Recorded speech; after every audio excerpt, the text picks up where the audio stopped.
dasar negara Kesatuan Republik Indonesia ini adalah Pancasila. Tidak ada satupun sila di Pancasila tadi yang bicara agama. Dan aparat NKRI ya, termasuk TNI Polri itu tidak beragama. Sehingga di depan prolog kita sampaikan, saya ketemu di Mas Anton, seorang tentara ganti oli. Ya.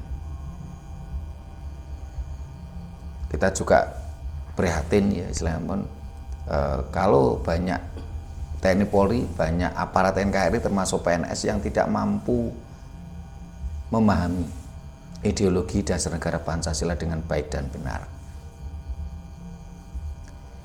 Sehingga ketika mereka sudah mabuk agama, mereka tidak lagi ada netralitas. Ini saya lihat dari berbagai kasus ini di Indonesia ini.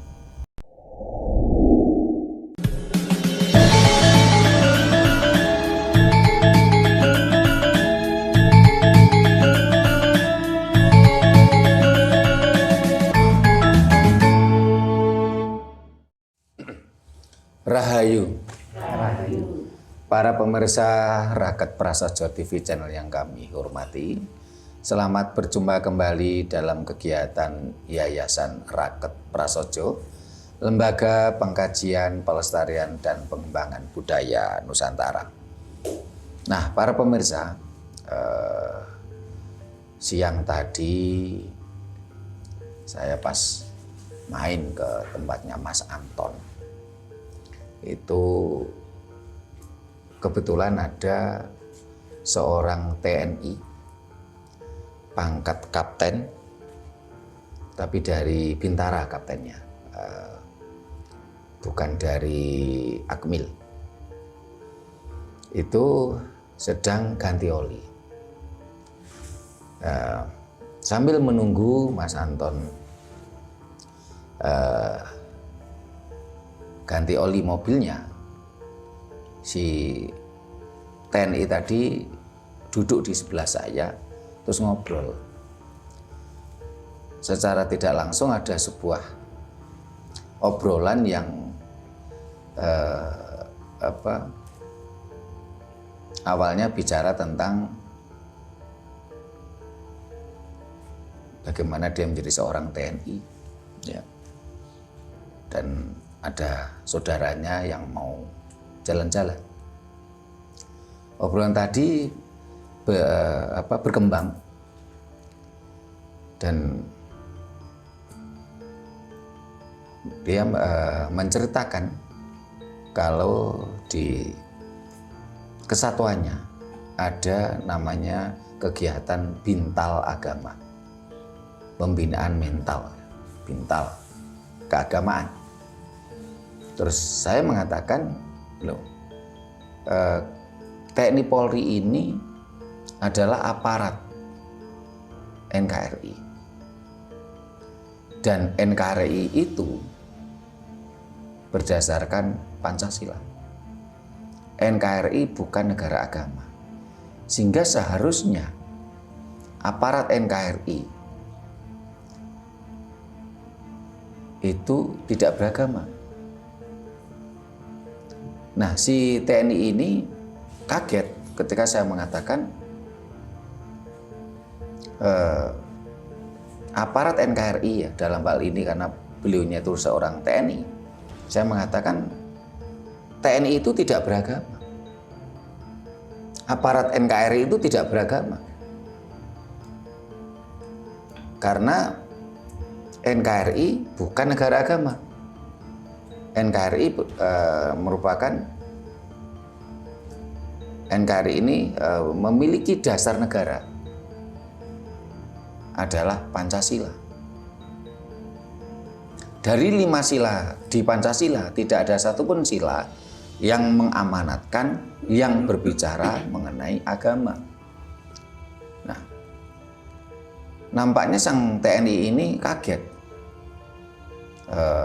merasa nggak terima, katanya ya apa istilahnya, yang awalnya ngobrol biasa sampai dia itu nadanya agak keras gitu loh. Ya. Saya nggak setuju dengan pemikiran Bapak ini. Kok TNI itu tidak beragama? Wong di kesatuan kami ada kegiatan bintal keagamaan. Nah, akhirnya saya tanya, Bapak namanya siapa?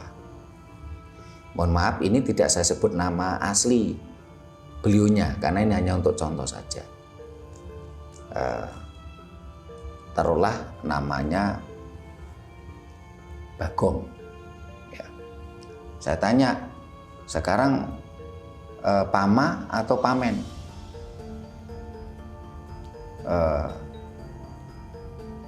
Katanya awalnya dia bilang Pamen awalnya. Terus saya tanya, loh pangkat Bapak apa? Kapten. Loh, apa sekarang kapten itu sudah Pamen? Yang saya tahu kapten itu masih Pama. Karena Pamen itu dimulai dari mayor. Terus dia bilang, oh iya saya masih Pama, masih kapten. Dan dari Bintara dulunya. Ya. Sekarang saya katakan, Kapten Bagong itu tidak beragama. Karena Kapten Bagong itu aparat NKRI. Dan NKRI dasarnya adalah Pancasila, bukan negara agama. Jadi Kapten Bagong itu tidak beragama. Tetapi Bagong itu boleh beragama. Bagong boleh ke gereja, boleh ke masjid, boleh ke pura. Dan saya katakan Bagong boleh beragama. Bukan saya mengatakan Bagong harus beragama. Ini saya tekankan biar para pemirsa juga paham. Kita semua boleh beragama, tetapi tidak dengan kata-kata kita semua harus beragama. Kenapa? Ya. Jelas dasar negara kita Pancasila. Tidak ada satupun sila bicara agama. Ya. Terus pasal 29 Undang-Undang Dasar 45 juga berbunyi bagaimana? Warga negara Indonesia berhak memeluk agama dan kepercayaannya.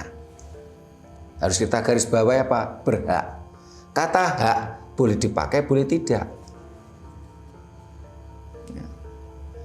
Sehingga saya katakan pada sang Kapten Bagong tadi, Kapten Bagong tidak beragama. Karena Kapten Bagong itu adalah aparat NKRI.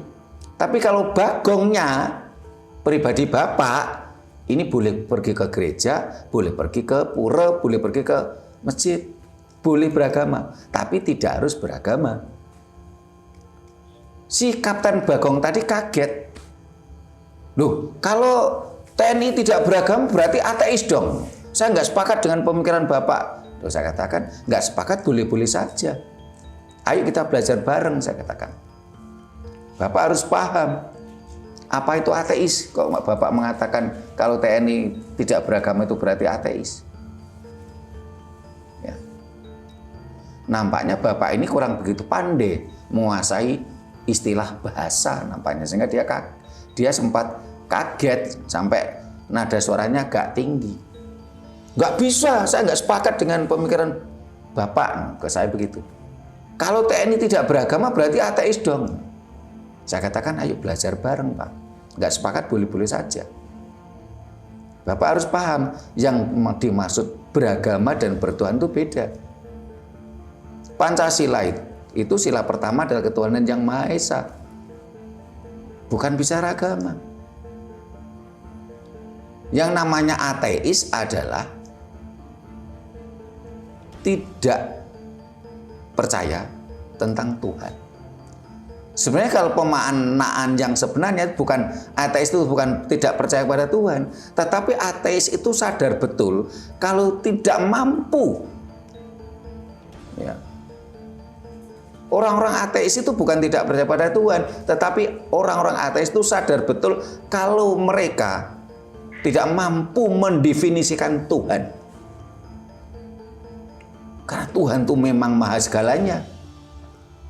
Sementara dari pemahaman teis, orang-orang yang merasa beragama, merasa bertuhan, ya, ini rata-rata selalu merasa dirinya dan agamanya dan keyakinannya mampu mendefinisikan Tuhannya. Tetapi dari cara mereka mendefinisikan Tuhannya, malah nampak sekali Tuhan mereka adalah Tuhan imajinasi manusia. Tuhan imajinasi mereka, Tuhan imajinasi sang inspirator mereka. Banyak orang di bangsa Indonesia ini terkecoh. Sehingga bahkan mereka teriak, oh komunis itu ateis, PKI itu ateis. Akhirnya PKI yang dianggap ateis dibenturkan dengan teis, dengan orang-orang yang beragama. Sehingga peristiwa 65, 3 juta rakyat Indonesia mati sia-sia. Hanya terkait rebutan itu tadi, ateis dibenturkan dengan komunis. Dan bangsa ini dibodohi tentang istilah komunis dan ateis. Sehingga saya sangat menyayangkan ya, seorang TNI Polri pangkat kapten tapi tidak mampu memahami antara teis ateis, antara beragama dan bertuhan. Nah, kalau seorang kapten saja tidak mampu, bagaimana yang pangkat rendah, pangkat letnan, pangkat peltu, pangkat sersan, pangkat kopral, pangkat prajurit. Nah, kalau seorang kapten aja tidak mampu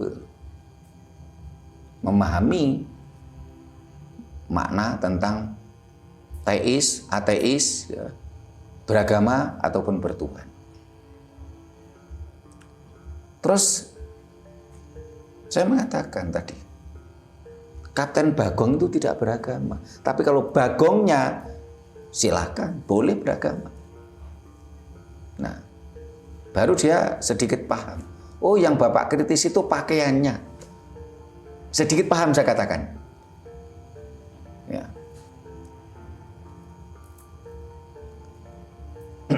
Sedikit paham. Karena itu saat ini akan kita coba bedah, kita kaji, kita kondotakon apa manfaat bintal agama pada aparat NKRI. Kenapa tidak diganti dengan kegiatan pemantapan pemahaman ideologi dasar negara Pancasila? Karena ini nanti juga akan kita bahas, barangkali karena adanya bintal agama dalam berbagai kegiatan aparat NKRI tadi, menjadikan bangsa kita goyah ideologinya. Banyak kasus tentang keagamaan, dan bahkan yang terakhir kasus di Jawa Barat. Bahkan di situ ada seorang Dan Ramil. Ketika ada pengerusakan, ada teror, ketika anak-anak melakukan retreat di sebuah rumah kegiatan yang mereka itu berbackground agama Nasrani. Sempat ramai itu. Sampai Kang Deddy Mulyadi, Gubernur Jabar, waktu itu menyumbang ya 100 juta untuk perbaikan rumah yang dirusak warga tadi.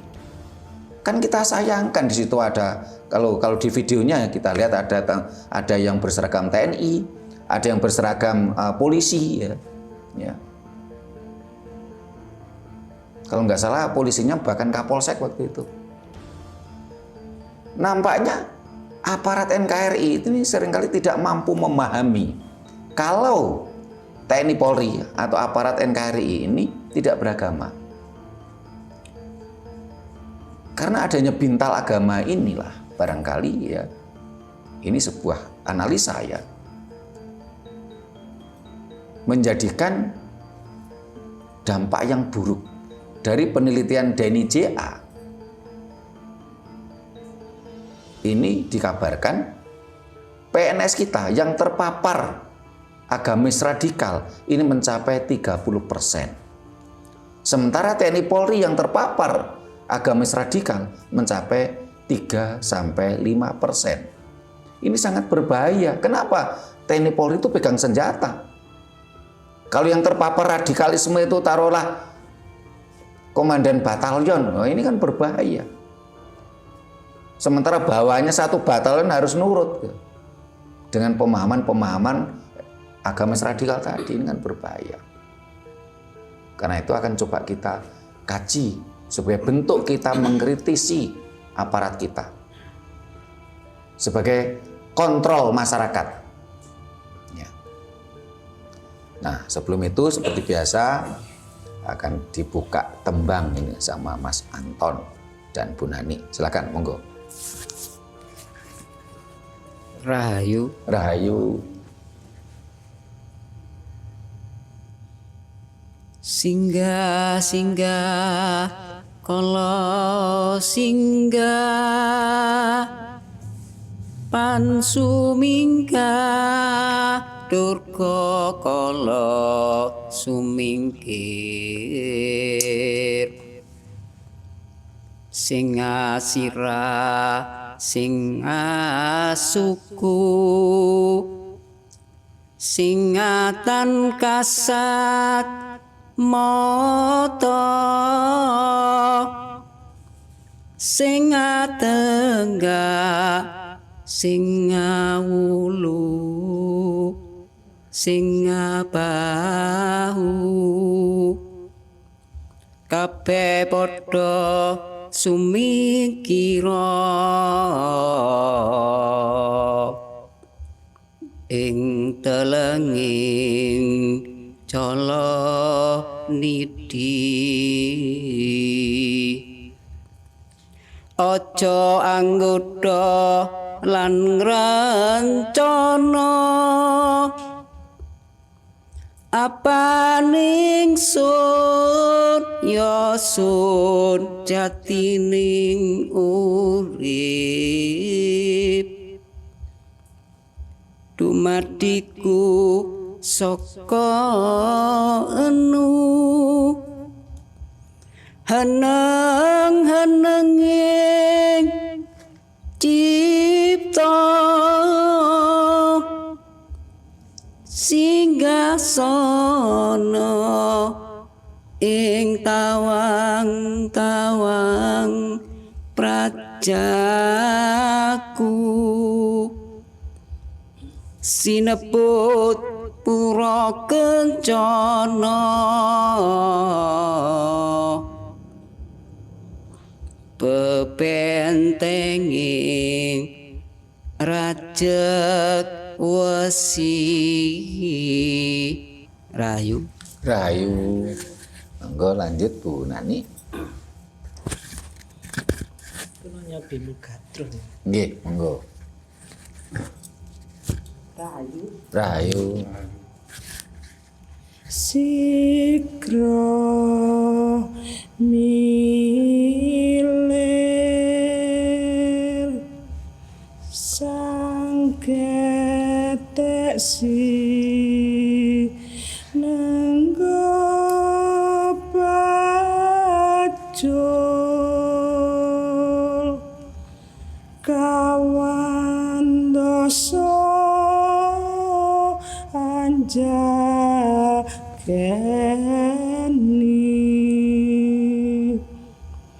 ing ngarsane wahing tungkur tanaping kanan kering sang ketek lan banyu alon. Rahayu. Rahayu. Terima kasih Bu Nani, Mas Anton. Di sini juga ada tamu atau anggota baru yang cukup jauh rumahnya ini, Pak Podo ini. Rumahnya Sri Mulyo. Sri Mulyo itu dari kota Ndampit masih 17 kilo.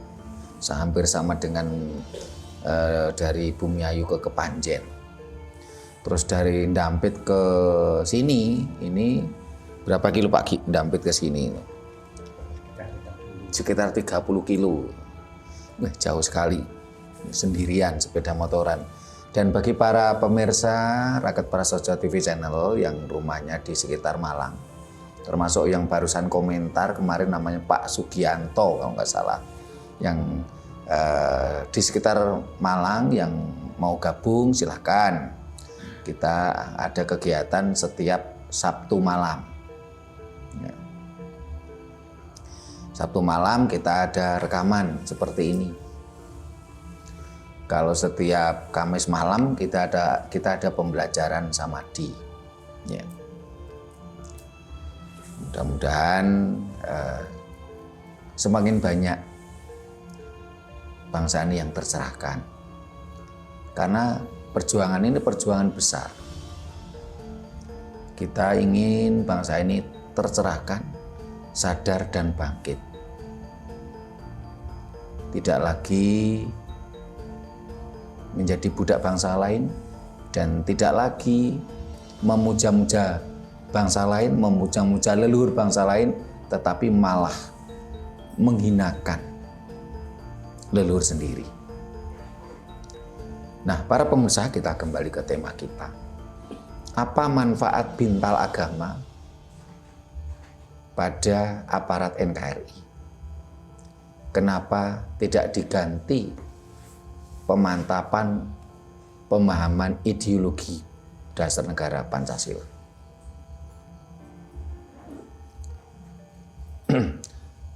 Karena pengadaan kegiatan bintal agama ini jelas-jelas tidak selaras dengan dasar negara Indonesia.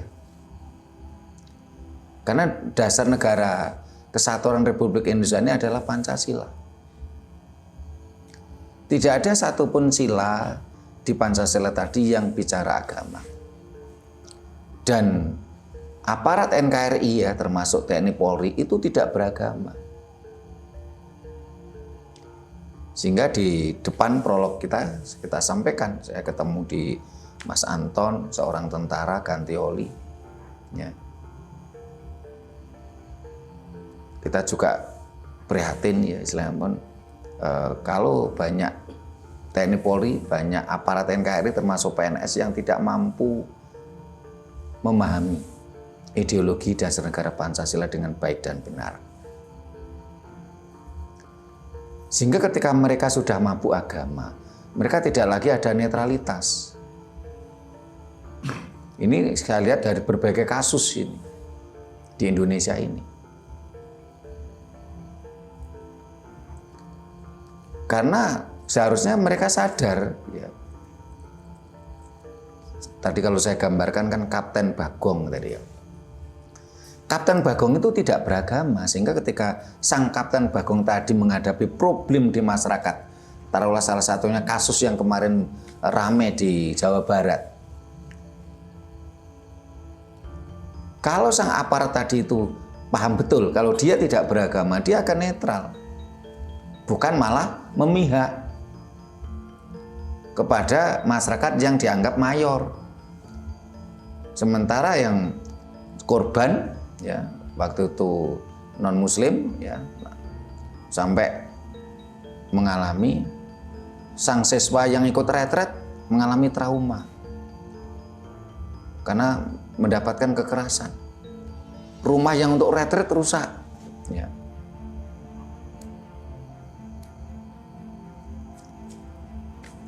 Akhirnya sampai Gubernur Jabat waktu itu dengan uang pribadinya, ya, kalau dalam berita yang saya baca itu memberikan bantuan 100 juta untuk renovasi aja. Tapi oleh si pemilik rumah uang tadi diterima tapi disumbangkan ke masjid atau mushola terdekat dari lokasinya. Nah, dalam video tersebut terlihat ada aparat ya. ada kepala desa, ada TNI, ada Polri. Bahkan kepala desanya sempat menjadi provokator juga, ini kan kita prihatin. Kenapa? Karena kepala desa itu juga tidak beragama. Jadi judul kita adalah apa manfaat bintal agama untuk aparat NKRI. Ya. Ini menyambung dari video kita yang terdahulu, bahwasanya apa? Aparat NKRI itu tidak beragama. Karena dasar negara kita itu bukan negara agama, kita negara Pancasila. Jadi bahkan ya mulai RT, RW ya, kepala desa termasuk stafnya, bupati, wali kota dan stafnya itu tidak beragama. Kalau seandainya aparat NKRI itu memahami ini, tentunya dia bisa netral. Ya. Dan memang agama membuat bangsa ini terkotak-kotak. Bangsa ini mengalami diambang kehancuran.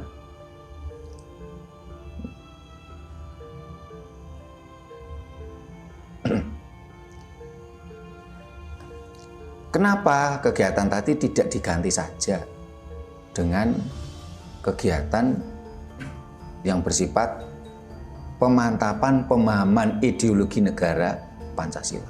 Nah, ini supaya lebih gayeng nih kondo takon ini. Para pemirsa silakan kondo takon di kolom komentar. Yang di sini monggo kondo takon. Kita bedah tentang tema ini. Monggo Pak Giono, Bu Nani yang mic-nya di situ, monggo. Rahayu. Kalau saya dengar apa tadi bintang, Nggih. ini kan mental Nggih. suatu agama. Nggih. Itu paling itu agama kulon kali kan. Nggih. Waktu Bu Nani jadi guru PNS ada nggak bintal semacam itu? Tidak ada. Oh, nggak ada. Tidak ada. Waktu saya Berarti bintal cuma di TNI Polri saja barangkali. ada.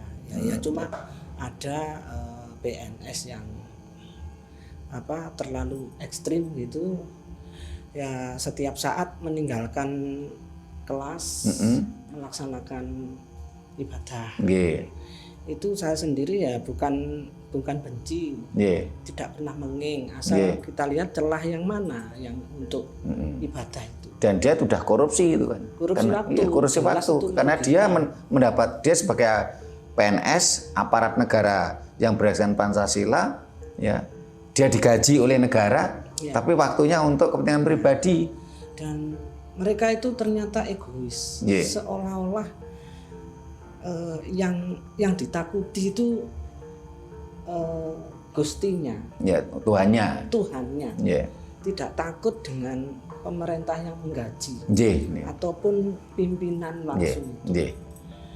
Satu contoh, saya itu pernah waktunya terbatas, dituntut rapat, dituntut ambil bos, Nggih. sedangkan bos sudah minus, Nggih. kebanyakan sukuan, Nggih. utang sekolah sudah banyak. Nggih.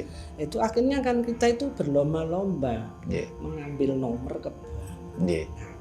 Sampai yang namanya bos keluar itu kan dari berbagai wilayah itu numpuk Nggih. kepala sekolah itu kan. Nggih. Nah, karena kita itu kadang ya sudah lelah, sudah direwangi sampai jempor-jempor sampai duduk-duduk di halaman Di terasnya bank. ya, sampai di buk-buk gitu. Nggih.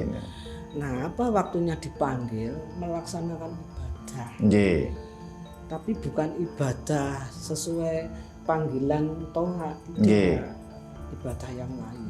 Ya, Itu satu. Yang kedua, di sekolah bukan itu juga sering- ibadah wajib. Ya, Tapi- sebetulnya itu ditinggalkan pun nggak ada yang hukum sebetulnya. Iya. Terus kadang di sekolah itu juga gitu. Saking khusyuknya itu di hadapan anak-anak itu semacam membaca sambil megang sesuatu gitu, ya. dihitung. Nah, Ya. akhirnya karena kan di sana itu ajaran kulon kali itu waktu mengatakan sesuatu mengagung-agungkan itu kan kadang sambil geleng-geleng. Iya. Nah itu akhirnya itu saya itu bingung Mungkin lapor.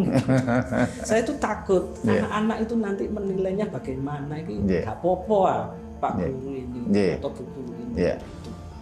Dan saya kira untuk Bintal itu saya kira itu malah mempertajam suatu dogma itu di suatu lembaga itu. Karena ini nantinya ada suatu pemaksaan. Dan pemaksaan itu akhirnya mengarah ke suatu keharusan, ketakutan. Dan akhirnya justru tugas yang diemban itu akhirnya kalah dengan tuntutan Bintal tadi. Itu nanti arahnya ya korupsi waktu lagi. Negara dirugikan itu. Negara dirugikan. Dirugikan. Karena mereka tidak akan takut pimpinannya. Padahal untuk mencukupi keluarganya juga dirinya sendiri itu kan dari gaji. Bukan dari uang negara. Tuhannya. Nggak mungkin toh Tuhan itu memberi uang teleblok untuk belanja-belanja. Nah, bagaimana cara kita untuk memperolehan itu melalui perjuangan supaya kita jadi misalnya jadi TNI atau jadi guru itu kan melalui beberapa proses karena perjuangan. Jadi dapatnya sesuatu atau penghargaan atau gaji yang kita terima itu kan kan dari perjuangan itu, bukan dari Tuhan kita berdoa lah telebok kan enggak toh. Saya kira itu betul yang Penyan katakan. Bintal itu tidak usah. Ya kita tingkatkan ketahanan nasional itu. Saya pikir itu. Dan lagi tidak hanya di tubuh TNI saja. Saya pernah lihat di grup itu ada seorang bupati kalau tidak salah. Itu juga memaksakan kehendak. Waktunya ibadah kurang 1/4 jam semua harus dihentikan. Nah itu seorang pimpinan seperti itu saya tidak setuju itu. Itu juga merugikan itu. Rugi waktu juga rugi tenaga juga. Karena mereka itu bisa mengerjakan sesuatu menurut skill masing-masing dengan waktu berapa menit itu bisa menghasilkan karya. Tapi karena itu ada tuntutan seperti itu, nah akhirnya mereka merugikan negara. Rahayu, terima kasih Bu Nani, Pak Kiono, monggo. Saya cuma menambah sedikit dalam arti Bintal. Bintal itu kan berarti kayak bimbingan mental. Berarti kan tidak harus namanya agama. Padahal kita masuk di aparat itu sudah dari awal kan ada bimbingan. Kedisiplinan, kepatuhan, cara perilaku. Ada tes psikologi lagi. Kan itu sudah kumpul. Itu sudah Bintal itu sebenarnya. Apalagi terus akhirnya karakter dirubah. Akhirnya anak yang biasanya ngelukro tegas. Saya setuju itu. Terus anak tidak berani harus berani. Cara bicaranya biasanya klelet-klelet, sekarang siap kan gitu. Ya ini saya setuju. Itulah Bintal. Kalau sekarang bimbingan di dalam agama sendiri Bintal itu makin menurun. Ini semakin menurun. Kalau Bintal waktu pendidikan di Apol atau masuk Bintara atau masuk apapun itu kan sudah namanya ya itu tadi. Itu menyangkut semuanya. Merubah karakter, merubah tubuh, segala macam. Akhirnya anak punya basic yang punya power lah. Itu akhirnya pede. Contoh kalau pulang itu sudah beda. Dulunya lemak-lemek. Setelah pakai seragam TNI Polri itu jadi tegas, tegap. Bangun biasanya pagi. Jadi kedisiplinan di situ tuh seperti TNI membuat itu, saya setuju. Wong saya itu juga anak kolong. Saya setuju. Tapi kalau Bintal itu makin ke belakang. Soalnya apa? Fokuskan seolah-olah agama segala-galanya. Makasih. Makasih, matun Pak Kiono. Jadi Bintal itu sebenarnya masih diperlukan. Pembinaan mental. Tetapi yang kita pertanyakan tadi, yang kita jadikan tema adalah apa manfaat Bintal agama. Ini seharusnya dihapus seperti idenya Bu Nani tadi. Satu, karena agama itu memecah belah bangsa. Bangsa menjadi terkotak-kotak. Padahal kita sudah sepakat, ya, satu bangsa, bangsa Indonesia. Seharusnya kita tidak lagi bicara agama. Agama itu membuat bangsa ini terkotak-kotak. Ya. Bintal masih diperlukan untuk aparat NKRI, terutama TNI Polri. Bintal masih diperlukan. Tapi yang kita pertanyakan adalah apa manfaat bintal agama? Kenapa bintalnya tidak diganti tentang pemantapan pemahaman ideologi dasar negara Pancasila gitu loh. Ya. Kalau ceritanya dari Bu Nani tadi, saya jadi teringat beberapa waktu yang lalu. Beberapa tahun yang lalu lah, saya sempat ngobrol dengan beberapa orang tenaga honorer di instansi pemerintah. Ya. Sang honorer tadi cerita, di instansi mereka, ini kan tentunya ada yang sudah PNS. Ya. Para PNS tadi, ya, yang sudah dapat jabatan entah itu kasih, entah itu kabid gitu ya, datang, absen, itu tidak mau mengerjakan tugas. Tugas dikasihkan ke teman-teman anak-anak honorer tadi. Kalau nggak mau kan nanti ya tentunya takutlah si anak honorer tadi. Sementara yang PNS tadi yang sudah kasih atau kabit tadi, dia nggak mau mengerjakan tugas, dia ambil air untuk cuci muka, tangan ya seperti keyakinannya. Ya. Setelah itu mereka ibadah. Ya. Tadi ibadahnya bukan ibadah wajib yang 5 waktu, yang sunnah. Setelah itu dia membaca mantra sambil geleng-geleng gini. Ya, ini kan negara dirugikan gitu loh. Itu dilakukan seperti itu sampai siang.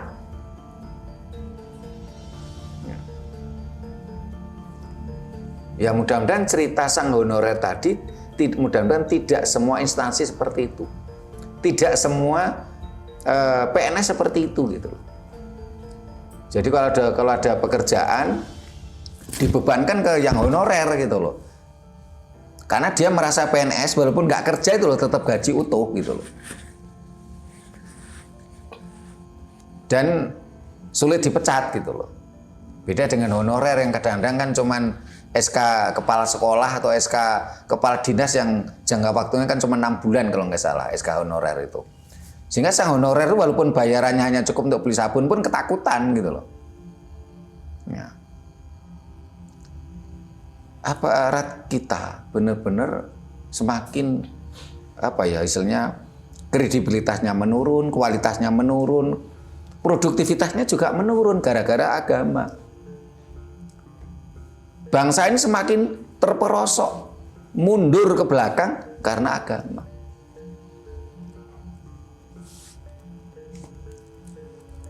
Aparat kita, entah itu TNI Polri, entah itu PNS, banyak yang tidak sadar kalau aparat NKRI itu tidak beragama. Dari penelitian DNIJA, dari survei DNIJA, ini yang paling parah itu PNS, karena mencapai 30% yang terpapar agamis radikal. Sehingga mereka itu tadi tidak lagi takut pada pimpinan, tetapi dia lebih takut pada sosok imajiner tadi. Padahal sosok imajiner tadi walaupun diteriaki pakai toa pun nggak mungkin akan menjatuhkan duit dari langit, nggak mungkin. Dia memakan uang negara gitu loh. Kenapa?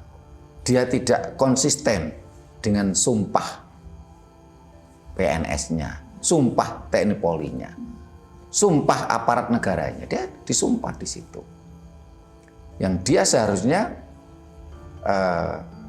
siap menjalankan tugas dan mengedepankan kepentingan negara.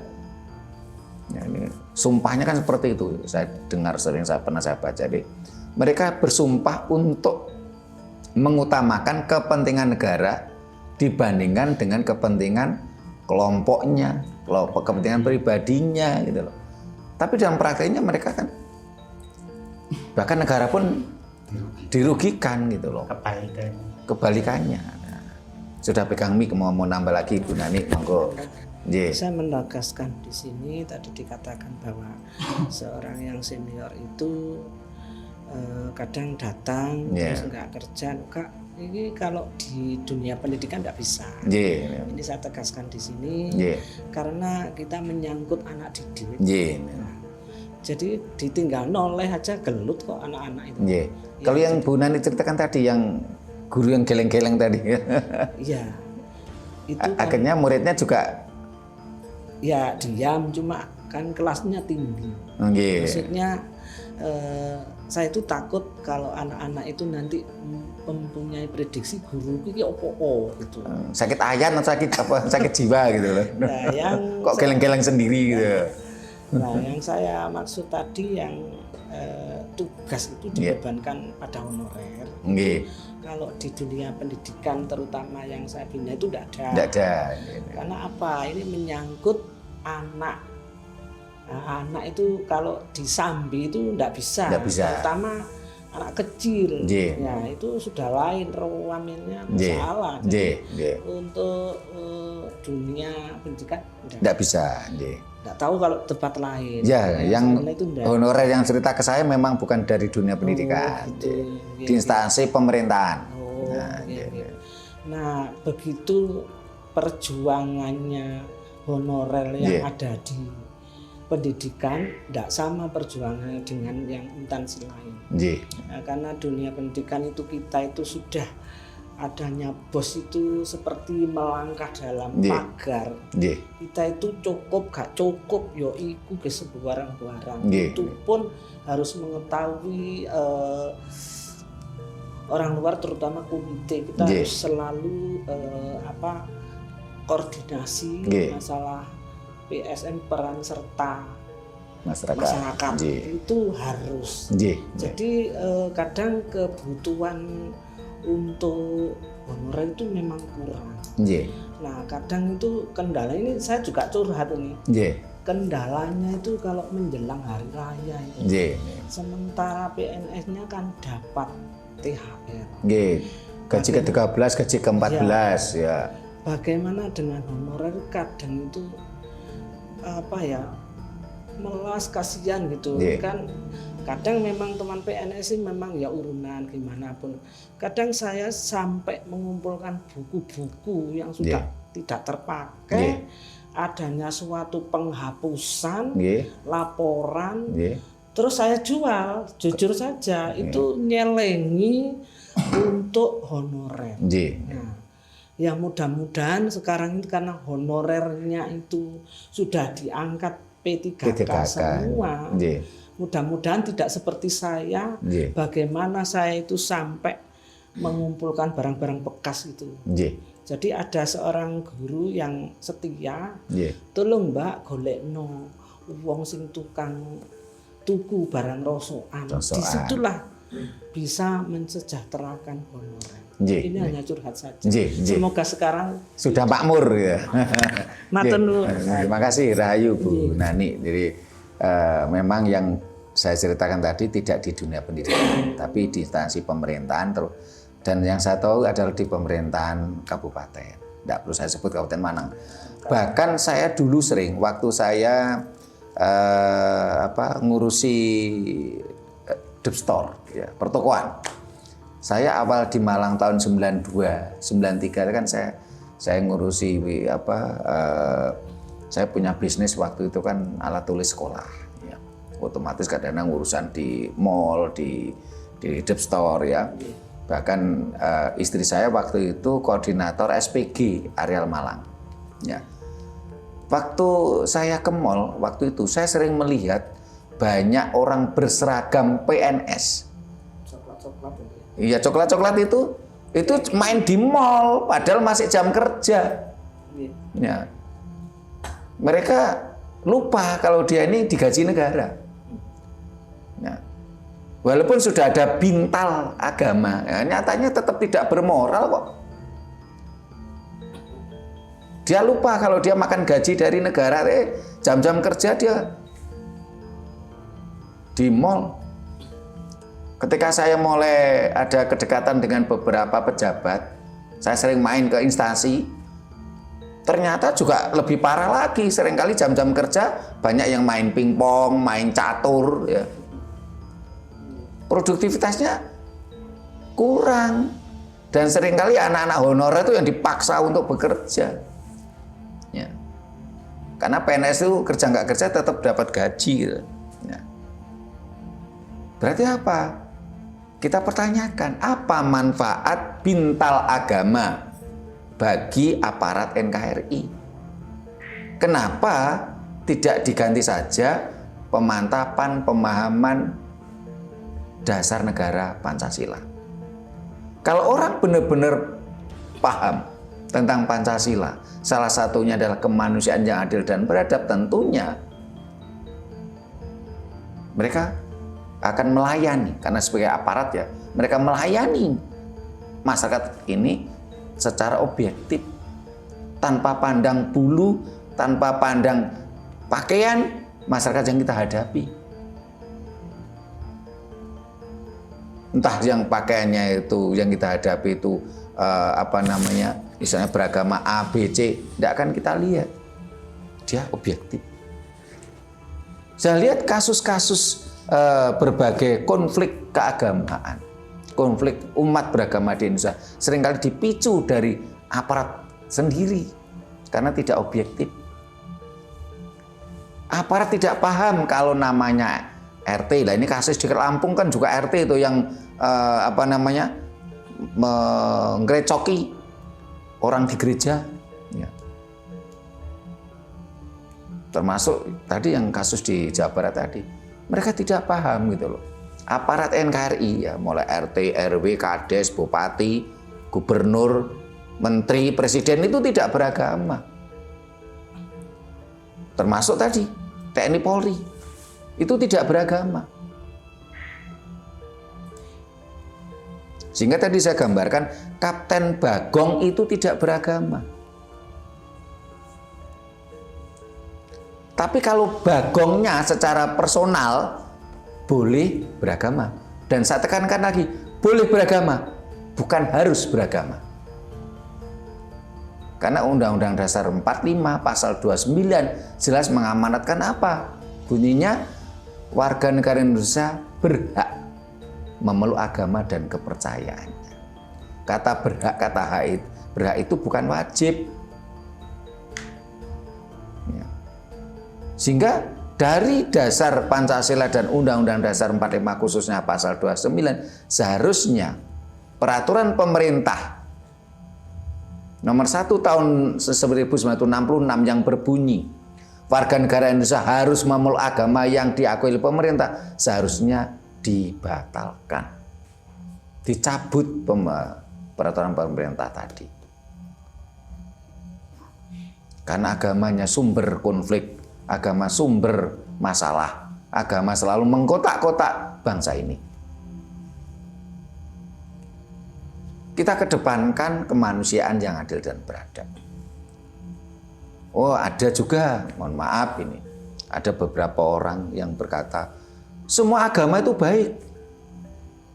Yang nggak baik itu manusianya. Oke lah, kalau hanya untuk sesaat, supaya masyarakat itu damai, rukun, oke untuk sesaat. Tetapi seharusnya bangsa ini berprinsip, aku cinta damai, tetapi lebih cinta kemerdekaan. Semua agama baik, manusianya yang tidak baik ini bagi kalau kita mau belajar benar. Agama itu sumber masalah, agama itu sumber konflik. Banyak kitab suci yang mengamanatkan tentang apa? Kebencian, permusuhan, perampokan, perkosaan. Silahkan para pemirsa yang merasa dirinya beragama, buka kitab suci Anda masing-masing. Anda akan temukan di dalam berbagai ayat di kitab suci Anda yang mengamanatkan apa? Kebencian, permusuhan, perampokan, pembunuhan. Banyak. Sehingga jangan heran kalau kita baca sejarah dunia. Bagaimana perang antara Islam dan Kristen rebutan A sama O, berapa juta orang mati. Ini fakta sejarah.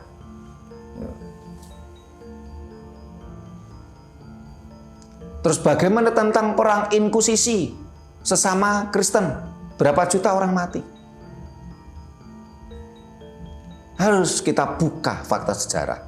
Dan di sini pun saya bukan berarti benci ke agama, tapi kembalikan agama pada ranah yang sebenarnya.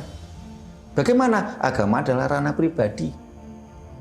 Sesuai dengan Undang-Undang Dasar 45 tadi, setiap warga negara Indonesia berhak memeluk agama dan kepercayaannya. Berhak itu adalah ranah pribadi. Orang mau beragama silakan, tidak beragama pun juga silakan. Ranah pribadi. Jangan bawa agama ke ranah publik. Akan menjadi sumber permasalahan, sumber konflik. Kita utamakan apa? Kemanusiaan yang adil dan beradab. Bu Nani udah pegang mic, mau nambah lagi, silakan. Nah. Sedikit. Yeah. Menurut saya daripada bintal agama, bagaimana kalau seperti dulu itu di PNS contohnya, baru diangkat mendapat SK, mencari tempat, ngumpul, itu 1 minggu itu gebleng masalah P4 itu. Ya, penataran P4. Penataran P4. Itu narasumbernya itu ya dari pusat. Jadi kita nggak bisa main-main itu. Memang 1 hari 1 sampai 7 sampai kelenger. Nah, sesudah itu ada pembekalan sendiri, terus baru diberangkatkan. Kita sudah PD datang itu, sudah megang sertifikat penataran P4. Nah, itu nanti masih ada lagi berapa bulan gitu dipanggil lagi, ada P7, bukan P4, P7. Judulnya panitia pelaksana bimbingan pelaksana P4. PP7 nggih, maaf. PP7 nggih, untuk menuju ke situ. Jadi akhirnya yang bersangkutan tuh benar-benar sudah siap dengan segala pengaruh karena sudah bimbingan mental itu tadi. Dan itu termasuk bintal gitu. Iya. Apakah enggak seperti itu untuk bintal agama yang sekarang mau diadakan di tubuh TNI itu? Saya kok setuju itu ya. Terima kasih Bu Nani. Saya jadi teringat dulu saya memang pernah beberapa kali ikut penataran P4. Bahkan saya sempat diusulkan untuk menjadi pengajar penataran P4. Tapi belum sempat terlaksanakan, akhirnya program P4 itu dihapus. Tahun 80, sebelum 80, zaman Orde Baru. Tahun 90-an itu dihapus. Dan rasanya juga ternyata itu bermanfaat gitu sebenarnya, adanya penataran P4 dengan adanya badan ini BP7. Saat ini mulai Presiden Jokowi ini kan ada BPIP, Badan Pembinaan Ideologi Pancasila. Tapi sampai detik ini kok kita juga belum melihat sih apa kerja nyata dari BPIP. Dan kemarin sempat viral karena ketua BPIP yang berbackground agamis ini mengatakan musuh besar Pancasila itu adalah agama. Saya yakin sang ketua BPIP itu tidak benci ke agama, backgroundnya dari agamis kok. Tetapi saya yakin pemikiran beliau itu mirip kita. Apa itu? Agama itu ranah pribadi, jangan bawa ke publik. Karena akan menjadi sumber konflik. Bangsa ini seharusnya belajar dari pengalaman. Ketika agama dibawa ke ranah publik, banyak konflik. Di Madura konflik agama, di Maluku konflik agama, di Jakarta, di Lampung, terus kemarin tuh yang di Jawa Barat itu kemarin di Sukabumi kemarin itu Saya yakin Ketua BPIP tadi dengan mengatakan musuh besar Pancasila itu agama, itu bukan dalam artian, saya mengartikan, bukan dalam artian beliaunya benci ke agama. Wong beliaunya backgroundnya seorang agamis. Tapi seharusnya agama dikembalikan ke ranah pribadi. Sesuai dengan dasar negara kita Pancasila dan Undang-Undang Dasar 45. Nah ini gantian sebelah kiri ini, biar yang sebelah kiri tidak jadi penonton saja. Monggo Mas Anton, Pak Podo. Yeah. Yeah. Rahayu. Mengenai bintal agama di dalam tubuh TNI, saya kira itu akan membentuk kefanatikan. Yeah. Dengan adanya. Setelah itu saya kira tentara itu tidak akan mencintai negeri ini. Yeah. Ya itu aja. Yeah. Saya kira kalau saya setuju kalau bintal agama itu dihapus, diganti dengan pembinaan Pancasila. Yeah. Itu aja, Rom. Ya, terima kasih Mas Anton. Pak Podo ada yang mau sampaikan? Oh, enggak. Jadi apa yang disampaikan Mas Anton itu kalau kita belajar dari sejarah ya. Dulu awal-awal kemerdekaan itu tercatat di sejarah kita. TNI kita itu terpecah belah. Waktu itu ada istilah TNI merah, TNI hijau. Sampai ada kasus-kasus sekelompok tentara ini memberontak. Nah, sehingga seharusnya memang bintal agama itu memang seharusnya dihapus, dikembalikan tentang bagaimana pemantapan pemahaman ideologi dasar negara Pancasila. Karena aparat NKRI ya dalam termasuk TNI Polri ini tidak beragama. Dan mereka seharusnya banyak dilakukan bintal-bintal terkait dengan Pancasila. Kalau terjadi bintal agama, ini sangat memungkinkan TNI Polri tadi tidak lagi mencintai tanah airnya. Dia akan lebih mencintai ajaran agama yang didogma tadi. Ini termasuk kemarin ada kasus ya, salah satu Danrem di Sulawesi kalau nggak salah. Termasuk juga ada kasus seorang Dandim dengan berpakaian lengkap TNI-nya, dia menjadi mubalek, ceramah kemana-mana. Ini tidak boleh seharusnya. Kenapa? Ya. Karena tadi TNI itu tidak beragama.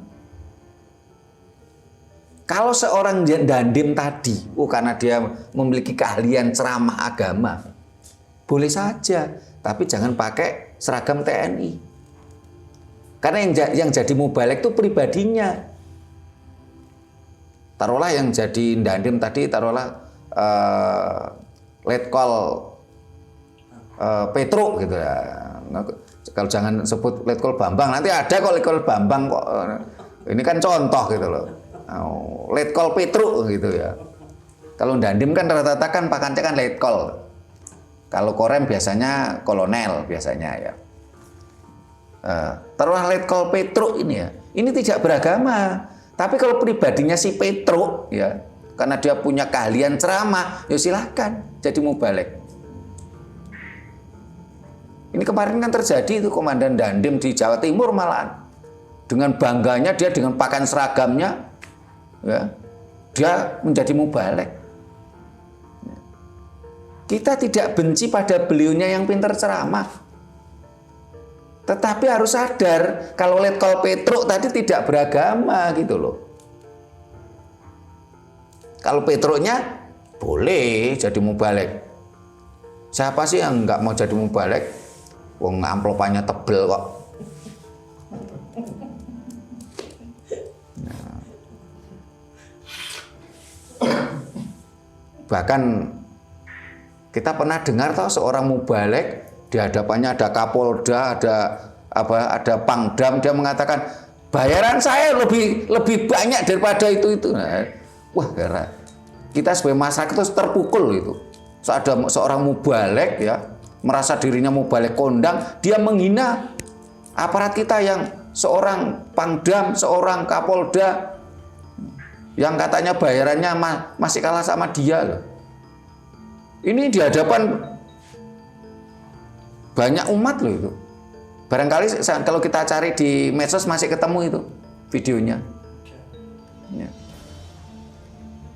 Saya sebagai rakyat biasa rasanya itu terpukul, saya itu ingin menangis. Loh, aparat negara kita dihina begitu rendahnya oleh seorang mubalek gitu.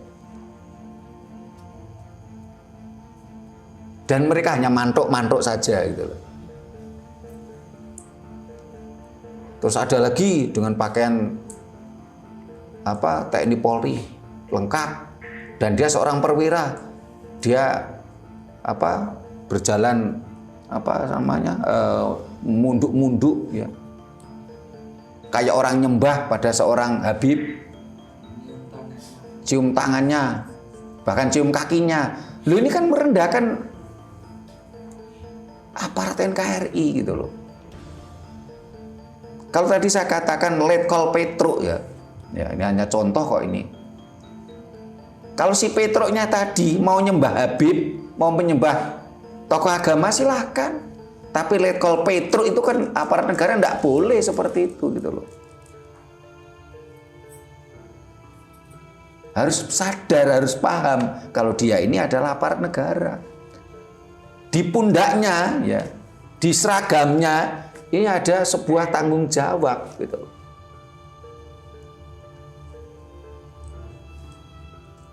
Nggak tahu kalau masyarakat lain ya, saya sebagai masyarakat biasa rasanya nangis waktu itu lihat itu. Kok begini ya aparat kita? Di mana kesadarannya? Benar-benar kita didogma untuk menjadi budak. Munduk-munduk, nyembah-nyembah, cium tangan, cium kaki dengan pakaian seragamnya.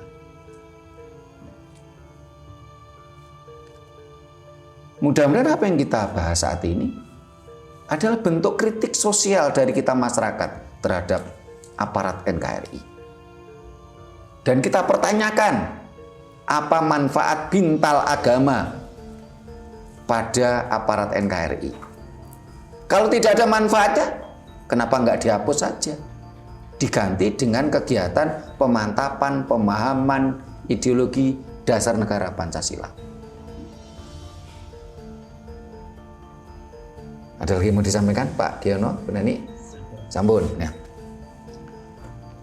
Mudah-mudahan apa yang kita sampaikan ini merupakan kritik sosial. Kalau aparat NKRI itu tidak beragama, contoh kayak Bu Nani waktu masih menjabat kepala sekolah SDN Pakis Haji 1. Ya. Pakis Haji 2, ini contoh aja. Kepala sekolah SDN Pakis Haji 1 itu tidak beragama. Tapi Bu Naninya boleh beragama. Sehingga tadi saya katakan apa? Kapten Bagong itu tidak beragama. Letkol Petruk itu tidak beragama. Tapi Bu Nani, Bagong, dan Petruk boleh beragama. Dan kita garis bawahi boleh, bukan harus. Karena Undang-Undang Dasar 45 pasal 29 mengamanatkan berhak, bukan wajib. Dan kita harus paham betul, beragama itu berbeda dengan Tuhan. Beragama atau teis ini lawannya ateis. Dan beragama itu berbeda dengan bertuhan. Orang bisa saja bertuhan tanpa beragama, banyak, dan sekarang istilahnya agnostik. Dia bertuhan, ya, tapi dia tidak percaya agama, agnostik. Dan kita harus paham betul yang namanya ateis itu bukan berarti dia tidak percaya pada Tuhan. Tetapi dia sadar betul tidak mampu mendefinisikan Tuhan. Karena Tuhan itu memang maha segalanya. Sementara orang-orang teis, orang-orang beragama di dalam kitab sucinya seringkali mendefinisikan Tuhan. Dan kalau kita telaah, definisi Tuhan tadi adalah versi manusia dan menyatakan itu adalah imajinasi manusia. Komunis ini adalah konsep ekonomi. Jadi kalau komunis itu lawannya ateis itu salah besar. Ateis ya lawan katanya teis. Bukan komunis. Komunis itu dari kata komuni, artinya kelompok. Sesuatu yang dikerjakan bareng dan dinikmati bareng itu namanya komunis. Komunis itu sistem ekonomi. Lawannya komunis adalah kapitalis. Karena kalau sistem kapitalis, orang tidak perlu bekerja kelompok, yang penting dia punya modal. Kalau komunis, orang nggak punya modal pun bisa bekerja bareng, dinikmati bareng. Kita harus mulai cerdas sedikit lah. Nggak perlu banyak-banyak cerdasnya, sedikit aja dulu. Ya. Jangan teman-teman gobloke gitu loh. Kita harus belajar. Jangan sampai bangsa ini terus terombang-ambing begini terus. Nah, para pemirsa, demikian tadi kajian kita, bahasan kita. Kita sebagai kritik sosial, sebagai masyarakat biasa, kita mempertanyakan apa manfaat bintal agama pada aparat NKRI. Kalau tidak ada manfaatnya, kenapa nggak dihapus? Diganti dengan pemantapan pemahaman ideologi dasar negara Pancasila. Mudah-mudahan bermanfaat, mencerahkan kita semua. Bila mana ada kata-kata kami yang kurang berkenan, tata kerama kami yang kurang memadai, kami mohon maaf. Terima kasih, sampai jumpa di kegiatan kita lainnya. Rahayu.